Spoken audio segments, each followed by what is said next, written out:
Hi guys, ഈ ഒരു short സെഷനകത്ത് നമ്മൾ നോക്കാൻ പോകുന്നത് എങ്ങനെയാണ് അവോധ ആസ് എ പ്രോഡക്റ്റ് അല്ലെങ്കിൽ ആസ് എ കമ്പനി നമ്മൾ എങ്ങനെയാണ് നമ്മൾ സ്റ്റുഡൻസിനെ സെർവ് ചെയ്യാൻ നോക്കുന്നത്. അതിൽ നമ്മൾ ഫേസ് ചെയ്യുന്ന ഇത്തിരി ഒരു അറ്റാക്സും ഇത്തിരി നമ്മുടെ ഒരു കോമ്പറ്റീഷൻ്റെ സൈഡിൽ നിന്ന് ഇഷ്യൂസും എന്തുകൊണ്ടാണ് അത് വരുന്നത് എന്നുള്ളൊരു ജസ്റ്റ് ഒരു ഷോർട്ട് എക്സ്പ്ലനേഷനാണ്. എൻ്റെ പേര് ജോസഫ് എന്നാണ്. ഞാനാണ് അവോധയുടെ CEO ആൻഡ് ഓണർ. ഞാൻ ജൂൺ 2020 കോവിഡിന് നടുക്ക് കമ്പനി തുടങ്ങിയത്.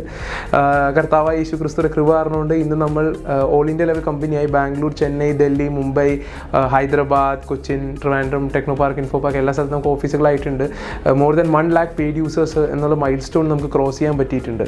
നൗ നമ്മൾ ഇങ്ങനത്തെ ഒരു സിറ്റുവേഷനിൽ നമ്മൾ ഇത്രമാത്രം യൂസേഴ്സും കാര്യങ്ങളൊക്കെ ഉള്ളപ്പം I just wanted to revisit the soul of Avodha. നിങ്ങളുടെ ആത്മാവ് എന്താണ്, നിങ്ങൾ എന്തിനാണ് ഈ ഒരു പ്രോസസ്സ് തുടങ്ങി, ഇതൊരു കമ്പനി തുടങ്ങിയത്. എൻ്റെ ഒരു ബാക്ക്ഗ്രൗണ്ട്, ഞാൻ യൂണിയൻ ക്രിസ്ത്യൻ കോളേജിൽ VA പഠിച്ചതാണ്. VA പഠിക്കുന്ന സമയത്ത് ഞാൻ കോഡിങ് പഠിച്ചതാണ് കേട്ടോ. ഞാൻ ഇങ്ങനെ മൊബൈൽ ആപ്ലിക്കേഷൻസ് ഡെവലപ്പ് ചെയ്യേണ്ടതെന്ന് കോഡിങ് പഠിച്ചതാണ്. നൗ എനിക്ക് കോഡിങ് പഠിക്കാനായിട്ട് ഭയങ്കര എളുപ്പമായിരുന്നു. കാരണം ഞാൻ നോർത്ത് ഇന്ത്യയിലാണ് ജനിച്ചു വളർന്നത്. അതുകൊണ്ട് എനിക്ക് ഇംഗ്ലീഷും കാര്യങ്ങളൊക്കെ സംസാരിക്കാനും മനസ്സിലാക്കാനും എളുപ്പമായിരുന്നു. അപ്പോൾ എനിക്ക് യൂട്യൂബിൽ ഇത്തിരി വീഡിയോസ് എല്ലാം കണ്ടപ്പോൾ തന്നെ പിന്നെ ബാക്കി ഇത്തിരി ഡൗട്ട്സൊക്കെ ചോദിച്ചു വന്നപ്പോൾ എനിക്ക് ചെയ്യാൻ പറ്റി. പക്ഷേ അങ്ങനത്തെ ഒരു പ്ലാറ്റ്ഫോം പല വിദ്യാർത്ഥികൾക്കും ഇല്ല. അതായത് നമ്മൾ വെർനാക്കുലർ മീഡിയമിൽ പഠിച്ചു വരുന്ന വിദ്യാർത്ഥികൾ ഏറ്റവും വലിയ ഇഷ്യൂ എന്ന് പറഞ്ഞാൽ മെജോറിറ്റി നോളജ് ബേസ്ഡ് ആയിരിക്കുന്നത് ഇംഗ്ലീഷിലാണ്. പിന്നെ ഡൗട്ട് ക്ലിയറൻസ്, സംശയം വരുമ്പോൾ നമ്മൾ എന്ത് ചെയ്യണം, എവിടെ പോകണം. അപ്പോൾ ഒരു സ്കിൽ ഡെവലപ്മെൻറ്റ്, ഒരു മൊബൈൽ ആപ്ലിക്കേഷൻ ആവട്ടെ, ഹാർഡ്വെയർ ആവട്ടെ, ഒരു സ്കിൽ നമ്മൾ ഡെവലപ്പ് ചെയ്യാൻ ശ്രമിക്കുന്ന സമയത്ത് ഇറ്റ്സ് വെരി ഇമ്പോർട്ടൻറ്റ്. നമ്മൾ പഠിപ്പിക്കുന്ന ആളുടെ ഭാഷ നമുക്കൊരു കണക്റ്റ് ഉണ്ടാവണം. നമ്മൾ സംസാരിക്കുന്ന ഭാഷ നമ്മളെ ഫസ്റ്റ് ലാംഗ്വേജ് ആയിരിക്കണം, പഠിപ്പിക്കുന്ന ആൾക്കൊരു പറയുന്ന ഭാഷ. സിമിലർലി ഡൗട്ട് ക്ലിയറൻസ്, നമുക്ക് എല്ലാ കോഴ്സസ് വെർനാക്കുലറാണ്. നമുക്ക് വൈകുന്നേരങ്ങളിൽ ഡൗട്ട് ക്ലിയറൻസ് സെഷനുണ്ട്, ഡൗട്ട് ക്ലിയർ ചെയ്യാനും സ്കില്ല് പഠിച്ചെടുക്കാനും. Now what is more important, right? ഞാൻ കോളേജിലായിരുന്ന സമയത്ത് നമുക്ക് ഇപ്പോൾ എനിക്കൊരു കോഴ്സ് പഠിക്കണം, ഇപ്പോൾ ആൻഡ്രോയിഡ് ഡെവലപ്മെൻറ്റ് പഠിക്കണം, അല്ലെങ്കിൽ എനിക്കൊരു പൈത്തൺ പഠിക്കണം. ഞാൻ ഏറ്റവും അടുത്തുള്ള ഒരു ഇൻസ്റ്റിറ്റ്യൂട്ടിൽ പോയി ചോദിക്കുകയാണെങ്കിൽ ഏറ്റവും കുറഞ്ഞ ഫീസ് വരണത് 20,000, 25,000, 30,000. കൂടിയ ഇൻസ്റ്റിറ്റ്യൂട്ടുകൾ, അതായത് ഇത്രയും കൂടെ AC മുറിയും കാര്യങ്ങളൊക്കെ ഉള്ള ഇൻസ്റ്റിറ്റ്യൂട്ടുകളാണെങ്കിൽ 45,000, 50,000 ആ റേഞ്ചിൽ ഫീസാവും. നിങ്ങൾക്ക് അന്വേഷിച്ച് നോക്കാം. ജസ്റ്റ് ഗൂഗിളിൽ സെർച്ച് ചെയ്താൽ നിങ്ങൾക്ക് അന്വേഷിച്ച് വിളിച്ച് നോക്കിയാൽ നിങ്ങൾക്ക് മനസ്സിലാകും. അപ്പം ഇങ്ങനത്തെ ഒരു സിറ്റുവേഷൻ ഉള്ളതുകൊണ്ട് പല വിദ്യാർത്ഥികൾ നമ്മളൊരു ഇൻസ്റ്റിറ്റ്യൂട്ടിൽ പോകുന്ന സമയത്ത് എനിക്കൊരു സ്കില്ല് പഠിക്കണം, കോഴ്സ് പഠിക്കണം എന്ന് ആഗ്രഹം വന്നു. ഞാനൊരു ഇൻസ്റ്റിറ്റ്യൂട്ടിൽ പോകുന്ന സമയത്ത് ഇത്ര വലിയ എമൗണ്ട് കേൾക്കുമ്പോൾ നമ്മൾ എന്താ ചിന്തിക്കുക? അച്ഛൻ എന്ത് പറയും, അമ്മ എന്ത് പറയും? അച്ഛനടുത്ത് പോയി ചോദിക്കുകയാണെങ്കിൽ അച്ഛൻ പിന്നെ പറയും, ഞാൻ നിൻ്റെ വിദ്യാഭ്യാസത്തിന് അവിടെ കാശ് ചിലവാക്കിയില്ല, ഇവിടെ കാശ് ചിലവാക്കിയില്ല, നീ ഇവിടെയും കൂടെ ചെയ്യണോ, നീ പഠിക്കുക, അങ്ങനെ കുറേ കഥകളും വിഷയങ്ങളും. അപ്പോൾ we wanted to solve all of that. നമുക്ക് ഇതെല്ലാം ക്ലിയർ ഔട്ട് ചെയ്തിട്ട് മണി ഒരു ഇഷ്യൂ അല്ലാണ്ട്, ആക്സസിബിലിറ്റി ഒരു ഇഷ്യൂ അല്ലാണ്ട് വിദ്യാർത്ഥികൾ കോഴ്സ് പഠിക്കണം, അവർക്ക് ഇഷ്ടമുള്ള കോഴ്സ് പഠിക്കണം, എക്സ്പ്ലോർ ചെയ്ത് പഠിക്കണം. അതായിരുന്നു നമ്മുടെ ലക്ഷ്യം. അത് ചെയ്യാൻ വേണ്ടിയിട്ട്, ആ ഒരു പർട്ടിക്കുലർ കാര്യം ചെയ്യാൻ വേണ്ടിയിട്ട് നമ്മൾ എന്താണ് ചെയ്തിരിക്കുന്നത്, നമ്മുടെ ഡിസൈൻ എന്താണ്. അവോധയിൽ നമുക്കിപ്പോൾ പ്രോഫിറ്റബിലിറ്റിയും കാര്യങ്ങളൊക്കെ മെയിൻറ്റെയിൻ ചെയ്യാനായിട്ട് നമ്മുടെ കോഴ്സിൻ്റെ ഫീസ് 12,800. ഹവെവർ ഇനിഷ്യലി നമ്മൾ 2,800 rupees കളക്ട് ചെയ്തിട്ട് ബാക്കി ഫീസ് വിദ്യാർത്ഥിക്ക് ജോബ് കിട്ടിയതിന് ശേഷം നമ്മളുടെ ത്രൂ അവൻ നമ്മളുടെ അടുത്ത് പഠിച്ച കോഴ്സ് സംബന്ധമായ ജോബ് കിട്ടിയതിന് ശേഷം മാത്രം അടച്ചാൽ മതി. Now what does this do? 2,800 എന്നുള്ള പ്രൈസ് പോയിന്റ് ആവുന്ന സമയത്ത് സ്റ്റുഡൻസ് ആ മണീനെ പറ്റി ചിന്തിക്കുന്നില്ല. ഇത് നമ്മൾ 2 രീതിയിലാണ് നമ്മൾ എക്സ്പ്രഷൻ വരണേ. ഒരു കാര്യം നിങ്ങൾ ആലോചിക്കുകയാണെങ്കിൽ ഇപ്പോൾ അവോധയിൽ 23 കോഴ്സുകളുണ്ട്. ചില കോഴ്സുകൾ ഹാർഡ്വെയർ കോഴ്സ്, ബ്യൂട്ടീഷ്യൻ കോഴ്സ്. ഇപ്പോൾ ഒരു ബ്യൂട്ടീഷ്യൻ കോഴ്സിനകത്ത് നമ്മൾ കൊണ്ടുവന്ന് ഇരുത്തിക്കുന്നത് ലൈവ് മോഡൽസ് ആണ്. മറ്റ് ഇൻസ്റ്റിറ്റ്യൂട്ടുകൾ പോലെ ഡമ്മീസ് അല്ല വെക്കണം, അല്ലെങ്കിൽ മാനിക്കിനോ അങ്ങനെയല്ല വെക്കണം, ലൈവ് മോഡൽസ് ആണ്. അപ്പോൾ ഒരു കോസ്മെറ്റോളജിസ്റ്റ്, ഒരു ബ്യൂട്ടീഷ്യൻ്റെ പോലത്തെ ഒരു കോഴ്സ്, അല്ലെങ്കിൽ നമ്മളൊരു മൊബൈൽ ഫോൺ എഞ്ചിനീയറിംഗ് പോലത്തെ ഒരു കോഴ്സ്, ഇവിടെ പ്രൊഡക്ഷൻ കോസ്റ്റ് ഭയങ്കര ഹൈ ആണ്. നമുക്ക് 1 മണിക്കൂറിൻ്റെ ക്ലാസ് കിട്ടാൻ തന്നെ it goes into the tens of thousands, 10,000 കണക്കിന് രൂപയുടെ ചിലവും. പക്ഷേ സിമിലർലി ഇപ്പോൾ ഞാൻ പഠിപ്പിക്കുന്ന കോഴ്സ് ഡിജിറ്റൽ മാർക്കറ്റിംഗ്, അവോധയുടെ ആദ്യത്തെ കോഴ്സായിരുന്നു. അത്ര എമൗണ്ട് വരില്ല നമുക്ക് കോഴ്സ് ജനറേറ്റ് ചെയ്യാനായിട്ട്, പ്രൊഡ്യൂസ് ചെയ്യാനായിട്ട്. പക്ഷേ നമ്മൾ എല്ലാ കോഴ്സുകളും 2,800 ഇട്ടിരിക്കുന്നത്. കാരണം എന്താ?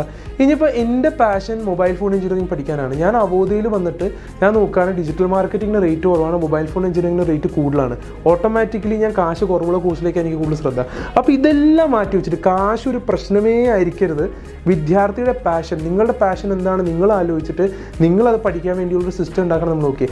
അതുകൊണ്ടാണ് അവോധയിൽ ഇപ്പോൾ നിങ്ങളൊരു കോഴ്സ് ചേരുകയാണെങ്കിൽ free of cost 30% course completion തീരുന്നതിന് മുമ്പ് നിങ്ങൾക്ക് കോഴ്സ് മാറണമെങ്കിൽ ഫ്രീ ഓഫ് കോസ്റ്റ് നിങ്ങൾക്ക് ഒരു കോഴ്സ് ചെയ്യുന്നു. ഇപ്പം ഡിജിറ്റൽ മാർക്കറ്റിംഗ് എടുത്തതെന്ന് വെച്ചാൽ ഡിജിറ്റൽ മാർക്കറ്റിംഗ്, സൈബർ സെക്യൂരിറ്റി പോകാം, മൊബൈൽ ഫോൺ എഞ്ചിനീയറിംഗിൽ പോകാം.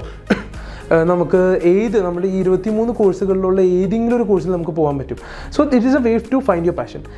നമ്മളിതൊക്കെ ചെയ്യുമ്പോൾ എന്തായിരിക്കും ഇഷ്യൂ വരുന്നത്? നമ്മളുടെ ഇൻകംബൻസ്, മാർക്കറ്റിൽ ഓൾറെഡി ഉള്ള ബിസിനസ്സുകൾ അല്ലെങ്കിൽ ഇൻസ്റ്റിറ്റ്യൂട്ടുകൾ നോക്കാം. നിങ്ങൾ ജസ്റ്റ് ഒന്ന് ഗൂഗിളിൽ സെർച്ച് ചെയ്ത് 3-4 പേര് വിളിക്കുകയാണെങ്കിൽ മനസ്സിലാവും. ഹൈ കോസ്റ്റാണ്, 20,000 30,000 ആണ്. അതേ കോഴ്സ് ക്വാളിറ്റിയും കരിക്കുലും ഹയർ പ്ലേസ്മെൻറ്റ് റേറ്റ് അവോധയിലുള്ള സമയത്ത്, അത് നമുക്ക് 2,800 പ്രൈസ് പോയിൻ്റ് ഉള്ള സമയത്ത് നാച്ചുറലി നമുക്ക് എനിമീസ് ഭയങ്കര കൂടുതലായിരിക്കും, ശത്രുക്കളുടെ എണ്ണം ഭയങ്കര കൂടുതലാണ്. അപ്പോൾ അതുകൊണ്ട് നിങ്ങൾക്ക് അത് ശത്രുക്കളുടെ എണ്ണം കൂടുതലാണ് നിങ്ങൾക്ക് നമ്മൾ ജസ്റ്റ് ഇത്തിരി വീഡിയോസ് നോക്കിയാൽ അല്ലെങ്കിൽ അതിൻ്റെ ഒരു കമൻറ്റ് സെക്ഷനിൽ നോക്കുകയാണെങ്കിൽ മനസ്സിലാവും. പക്ഷേ ഞാൻ ഒരു സജഷൻ മാത്രം പറയും ആ കേസിനകത്ത്, വളരെ സിമ്പിൾ സജഷനാണ്. അങ്ങനെ എന്തെങ്കിലും നിങ്ങൾ കാണുകയാണെങ്കിൽ, ഇപ്പോൾ 1,00,000 പെയ്ഡ് യൂസേഴ്സുള്ള അവോധയിൽ എല്ലാവർക്കും നമ്മൾ ഇഷ്ടമാണെന്ന് ഒരിക്കലും പറയുന്നില്ല. നമുക്ക് എന്തായാലും ഡിസാറ്റിസ്ഫൈഡ് കസ്റ്റമേഴ്സ് ഉണ്ടാവും. അവരായിട്ട് ഡയറക്റ്റ്ലി എൻഗേജ് ചെയ്യാൻ ഞാൻ വില്ലിങ് ആണ്. ഈ ഒരു വീഡിയോ ത്രൂ തന്നെ എൻ്റെ പേഴ്സണൽ ഒരു കമ്മ്യൂണിക്കേഷൻ കാര്യങ്ങളൊക്കെ ഞാൻ തരാം, ഡീറ്റെയിൽസ് തരാം. അത് പക്ഷേ നിങ്ങളത് ജെന്യുവിൻ ആണോ ഇല്ലയോ എന്ന് തീരുമാനിക്കുന്നതിന് മുമ്പ് ജസ്റ്റ് ആ പ്രൊഫൈൽ നിങ്ങളൊന്ന് ക്ലിക്ക് ചെയ്ത് നോക്കണം. ഫേസ്ബുക്ക് ആയാലും യൂട്യൂബ് ആയാലും ഗൂഗിൾ റിവ്യൂസ് ആയാലും നിങ്ങൾ ആ പ്രൊഫൈൽ ഒന്ന് ക്ലിക്ക് ചെയ്ത് നോക്കണം. ക്ലിക്ക് ചെയ്തതിൻ്റെ ശേഷം നിങ്ങൾ ആ പ്രൊഫൈലിൽ നിന്ന് വേറെ കമൻറ്റ്സ് ഉണ്ടോ നോക്കണം. ഇപ്പോൾ നമുക്ക് കുറേ പ്രൊഫൈലുകളുണ്ട്, 10-15 കമൻറ്റുകൾ യൂട്യൂബിൽ, 2 കമൻറ്റുകൾ ഗൂഗിളിൽ, 1 കമൻറ്റ് ഫേസ്ബുക്കിൽ, പക്ഷേ എല്ലാം അവോധ സംബന്ധമായ അവോധ നെഗറ്റീവ് കമൻറ്റ്സ് മാത്രം ഇടുന്നത്. അതായത് ഇപ്പോൾ സാധാരണ ഒരു വ്യക്തിയാണെങ്കിൽ ഫേസ്ബുക്കിലോ യൂട്യൂബിലോ കമൻറ്റ് ഇടുകയാണെങ്കിൽ നമ്മൾ എല്ലാ വീഡിയോസിനായിട്ട് പോയി കമൻറ്റ് ഇടുമല്ലോ.